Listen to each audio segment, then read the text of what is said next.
All right, we start with the big story of the morning. It's making headlines not just in the country here in the U.S., but all across the world. A mass shooting here in Albuquerque where sheriff's deputies are going to be back at a home in the South Valley in just a few hours this morning. Yeah, that's where they say a teenager shot and killed a total of 5 people this weekend, his parents and 3 of his younger brothers and sisters.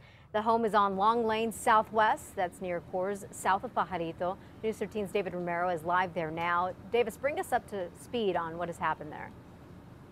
Well, details are still coming out at this point as it's still in the investigation, and sheriff's officials are releasing just a little bit at a time. And of course, we do know right now is it's a very disheartening scene out here at this house. And in fact, Sheriff Dan Houston calls what's inside this house as a horrific scene. Now let's start with the latest of what we know. 15-year-old Nehemiah Griego is behind bars this morning after investigators say he shot and killed 5 people inside his family's home on Saturday night. His mother Sarah, his sisters Jael, just 5 and 2, and his brother 9. Sheriff's deputies discovered this about 9:30 on Saturday night after they got a call from someone who said they talked with Nehemiah. The victims all apparently suffered multiple gunshot wounds. Multiple weapons were apparently used, including 1 assault rifle.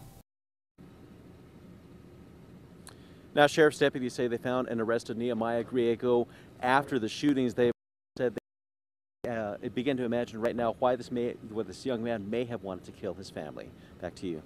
All right, David, thank you very much. Apologize for those technical difficulties. Again, the sheriff's office deputies will be back at the house later today. They say they will talk more about the investigation in length possibly tomorrow morning, but we'll keep you updated.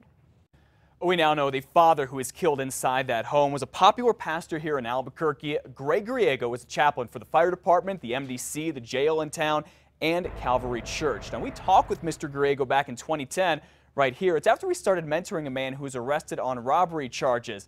Mr. Griego's friends say, yes, he had a rough life, but because of all of that and his faith, he was able to touch so many lives. He says his friends say that through Bible verses, he was able to convert people and leave the criminal lifestyle behind and get them to start going to church and really turn their lives around. Greg Griego, we know, had been on leave from the Calvary Church and the jail for the past 8 months, but we've not exactly heard why. Also, we have learned that Greg's brother is Eric Griego. He used to be on Albuquerque City Council. He was also in the state Senate.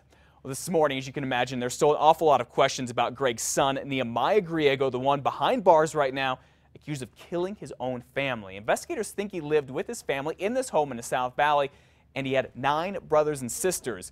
Nehemiah's neighbors say they would see him wearing camouflage a lot, but that he was courteous yet shy and quiet. Now, we did find what looks like his profile on a dating website. Again, he's just 15 years old. This is where Nehemiah describes himself as a fun-loving guy who likes to make people happy. He seemed to be a very good kid. He was, fairly quiet, not real rowdy that, we could tell. Nehemiah Griego is now facing 2 murder charges and 3 charges of child abuse resulting in death. And make sure you stay with KRQE News 13, both on air and online at krqe.com to get the very latest on this horrible mass shooting. Elizabeth? This incident brings up a hot button issue, gun control. How did the teen get his hands on an assault rifle? Could anything have been done to prevent this tragedy? According to the latest Rasmussen poll, 57% of people think that enforcing current gun laws are more important than creating new laws. This comes after President Obama called for a ban on military-style assault weapons like the one used in the Newtown shooting massacre in Connecticut. Last week, the president also asked Congress to ban all firearm ammunition magazines containing more than 10 bullets. He'll also seek criminal and mental health checks for all gun buyers, including at gun shows and with private sales. Albuquerque Mayor R.J. Berry is back in New Mexico after the annual U.S. Conference of Mayors in Washington, D.C., where the main topic that was discussed was gun control. Well, they talked about gun control, but they also talked about the fact that cities around the country need help with services for those who are suffering from mental illness.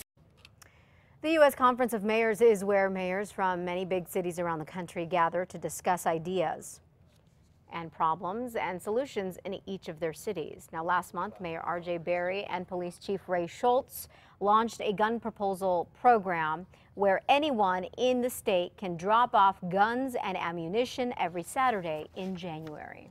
Well, not everyone wants more gun control here in New Mexico and in the U.S. In fact, they had this rally this weekend in front of the Roundhouse in Santa Fe. As you can see, many of them were holding pistols, shotguns, even those high-powered assault rifles, as they told legislators to protect their right to bear arms. I feel I have the right to protect myself, just like everybody else here. You know, it's part of our nation's founding, and that's extremely important to all of us.